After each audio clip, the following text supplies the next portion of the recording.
Жездем мені алғаш рет басқаша қараған күн есімде. Күнде тым ыстық, мен де тым жас едім. Аппақ көйлек киген сол күні. Күннің нұры терезеден түсіп тұрды.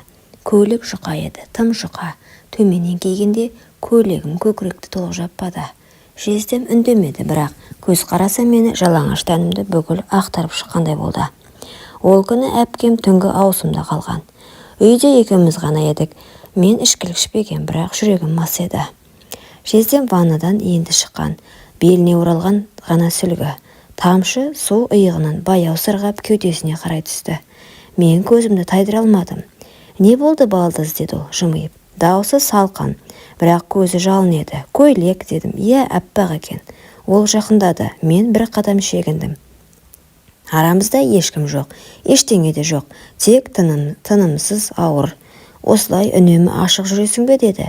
«Сіз ше, үнемі осылай жартылай жалаң жүресіз бе?» дедім. Кенет ол мені белімнен ұстап өзіне тартты. Сүлгіден тараған жылы иіс мұрным тесіп өтті. Кеудем оның кеудесіне тиіп еттім. Ол көйлектің мойын тұсын ақырын тартып, екі иығымнан төмен сырғатты. «Тоқтаңыз, айтшы, сен қаладың ба осыны?» Мен үндемедім. Үндемегенім келісім екен, ол білді. Менің көкірегім дірілдеп тұрды. Қызарып кеткен ұштары көйлекке жабысып бәрін ашып тұрды. Ол иіскеді. Тынысым ішіме тығылып көзім жұмылды.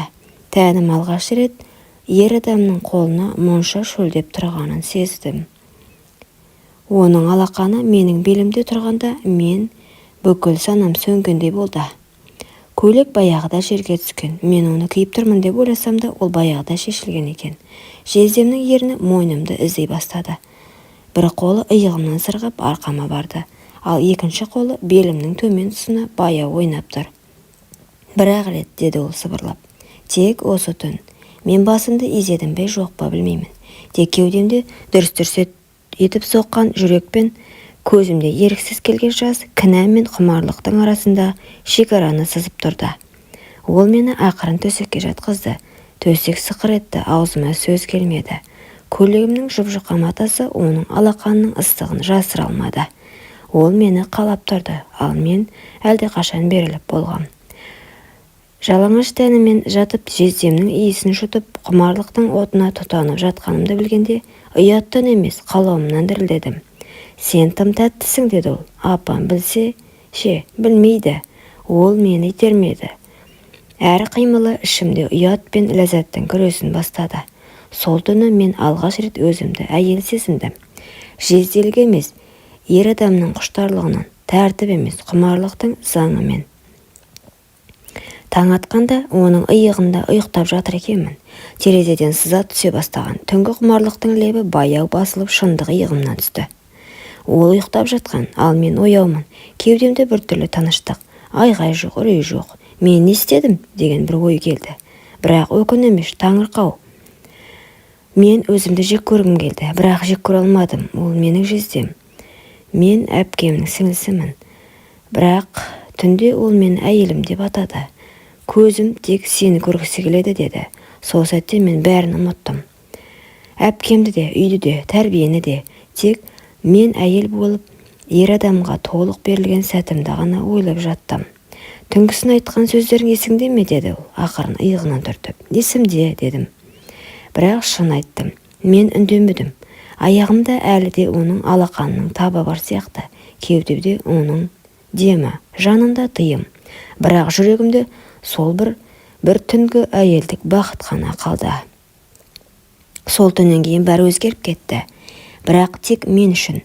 Менің ішімде бір нәрсе сынып қалғандай болды, ал ол тек көзін тайдырып бұрынғыша жүре бастады. Таңғы ас үстінде жездем менен аулақ отырды. Әпкем риза болып езу тартып отыр. «Сіңілім, неге меңзеңсің, ұйықтамадың ба?» дейді. Мен жымидым. Жымиғанмен ішім өртеніп тұрды. Түнде мен оған тәнімді ғана емес, жанымды беріп қойғанымды енді ұқтым. Бірақ ол маған тек түннің құшағы керек болғандай. «Кешегі не нәрсе еді?» деді ол. Бір кеште екеуміз ғана қалғанда, ол иығын көтеріп қойды. «Қателік, өткеннің ісі, айтпай қояйық». Сол сөз мені сындырып кетті. «Қателік пе?» Мен жыладым, бірақ үнсіз.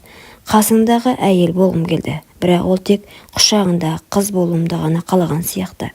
Жарайды, ендеше мен де ұмытармын дедім дірілдеп. Ұмыт, сол дұрыс болады.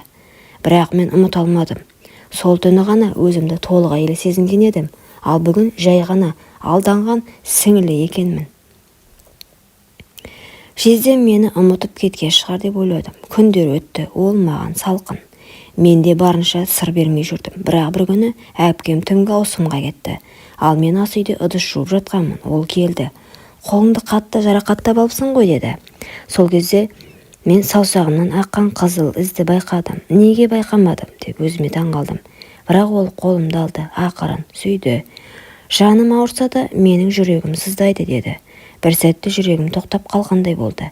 Сен ұмытпадың ба дедім ақырын. Ол ештеңе демеді, тек итеріп жібергендей болды. Ұмытуға тырыстым. Бірақ сенің иісің, сенің тәнің, сенің жанарың менің түнімде жүр. Сол сәтте менің көзім жасқа толды. Бұл қайта жалғастар ма екен деп үміттендім. Ол мені есікке апарып сүйді, мойнымды, иығымды. Сол сәтте мен өзімді енді ғана, жай ғана қыз емес, оның жасырын, бірақ жан сүйген әйелі сезіндім. Көйлек ішіндегі денем от болып жанып тұрды. Ол мені төсегін емес, үстел үстіне сүйреді. Және сол жерде бір кездері қателік деп атаған түннің жалғасы қайта басталды. Арада бірнеше ай өтті. Әпкемнің бетіне тіке қарай алмай жүрмін. Ішімде не болып жатқанын білсе де, ол мені тірідей көмер еді.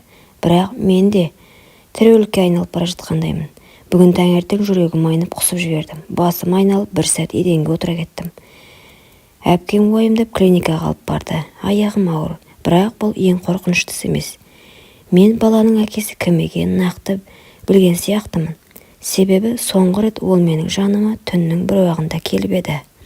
Жанымда жатқан әпкемнің өзі түсінде бір нәрсе көріп аңырсып жатты, ал мен үнсіз көзімді жұмған күйде дірілдеп жатқанмын. Ол менің жаныма кіріп келгенде жүрегім дүрсілдеп кетті. Тыйым салынған, бірақ құмарлықпен боялған сол сәт менің есімді де еркімді де алып кетті. Ол мені үнсіз итеріп, жанымды езіп жатты. Мен қарсы келмедім, себебі мен мастықта жүргендей болдым. Бүгін кешке әпкем үстелінде отырғанда телефонына бір видео келді. Мен үстінен қарап қалдым. Жүрегім тоқтап қала жаздады. Бұл менің өз бөлмемде киімсіз жатқан кезім. Бұл не деді әпкем сыбырлап. Оның даусы дірілдеді. Көзі шытынап, ерін дір-дір етті. Мен үндемедім. Мен жылаған жоқпын. Тек үстімдегі көйлекке қарап, екі қолымды қысқан күйде тұра бердім. Ол кетті, артына да қарамады. Сол сәттен бастап ішімде бір өмір өсіп келеді. Бірақ бұл баланың әкесі кім екенін білемін. Әпкем мені кешіре ме? Ол енді мені көргісі келе ме? Білмеймін. Бірақ мен бір нәрсені анық білемін. Мен сол түннен бастап ешқашан бұрынғы қыз емеспін. Бәріне өзім кінәлімін. Құмарлық тәтті, бірақ сол тәтті кейін уға айналады. Оны ішіп қойған адам мәңгі шөлдегендей өмір кешеді екен.